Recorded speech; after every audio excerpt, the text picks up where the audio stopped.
Well, here we are, early summer, and our containers are beginning to show a little bit of life in them here. About this time of year, we usually come and visit some of the containers, and I've got something new to show you a little bit later on.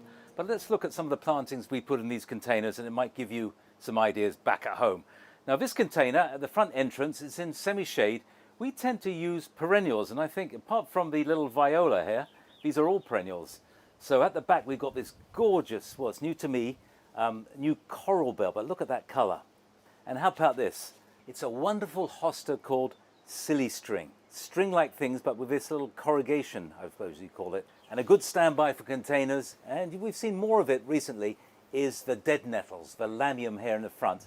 It's just finished its first flush of flowers, and if you quickly deadhead it, it will come back and give you a nice display a bit later on. And I'll give you a little different texture here. We've got this little carex. You can leave them over winter, as long as there's good drainage in the container. Some of them will come back, some of them may not. As a typical thing, I tend to move out the more vulnerable ones, like the coral bells, and just stick them in the ground, pack some mulch around them, and then use them again next year. And look at this little planter. Well, little is the wrong word because it weighs a ton. It is concrete, but doesn't it look just like a log? And the great thing about the concrete thing, it's going to last for years and years, where a log will deteriorate pretty rapidly. So what have we got inside it? Well, we've got some low things, because the container's so nice, we don't want to dominate it too much. We've got some Scotch moss around the outside, the sagina. We've got a little coral bell in here, and a little ajuga that's going to bugleweed. It's going to have those, well, it's probably already had the blue flowers.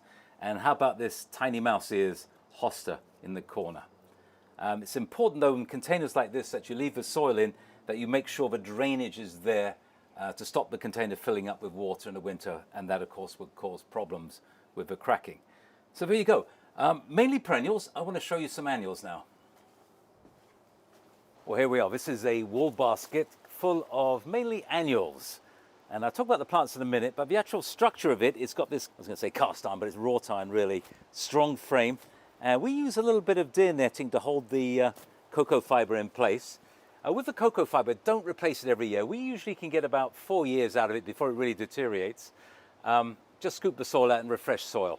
In terms of advantages with the cocoa fiber, you've got a substance that allows water to drain quickly. It allows air into the roots, so the plants can be very healthy. The only unfortunate thing is it can dry out. We're in a semi-shade area here. Very quickly the sun is going to be on the other side of this wall, and it won't have so much heat and drying out.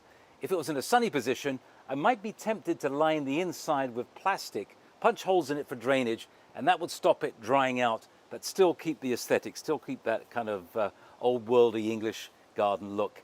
All right, let's talk about the plants we got in here. It's only recently been planted, and it's got some real beauties. Number one, this is the petunia, the super petunia, Vista Bubblegum Pink.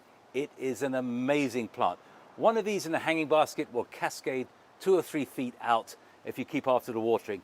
And as a little kind of feature on each side, we've got this Plectranthus, Swedish ivy. It's a variegated form, and it doesn't mind the shade on this side, because this side will be quite shady. And also underneath, to hang down even further, we've got a little vinca here. Well, this container is just your old spider plant, and it needs a bit of grooming. I just had it in really storage over the winter, but I think I've just had a brilliant idea. Yes. Hold on, I'll be right back. About 120 pounds. Put the spider plant back.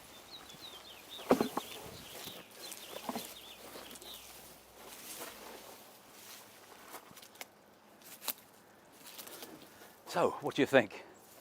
It's my homage to Tina Turner. Look at that, my living homage. It just needs grooming, maybe the hair's separating a little bit, and that'd be quite a talking point. Well, this planter is a lightweight planter. It's fairly big, it will make a substantial display. The focal point is this gorgeous dahlia. This one is called Mystic Illusion. It has almost black leaves with this lovely lemon yellow daisy-like flower. And this is a nasturtium, which I had no idea was going to actually get through the winter, but it did. It's flowering happily, and like all nasturtiums, you can eat them. They have a little bit of a peppery taste, like arugula or watercress. Just to add to it a little bit later on, I put a little canna in, a little Pretoria canna in there. Now, to create a lightweight container, there are a few tips you can use. So don't go away. When we come back, I'll show you how I put together, with some new ideas, a lightweight container that you could bring indoors easily without damaging you or your property.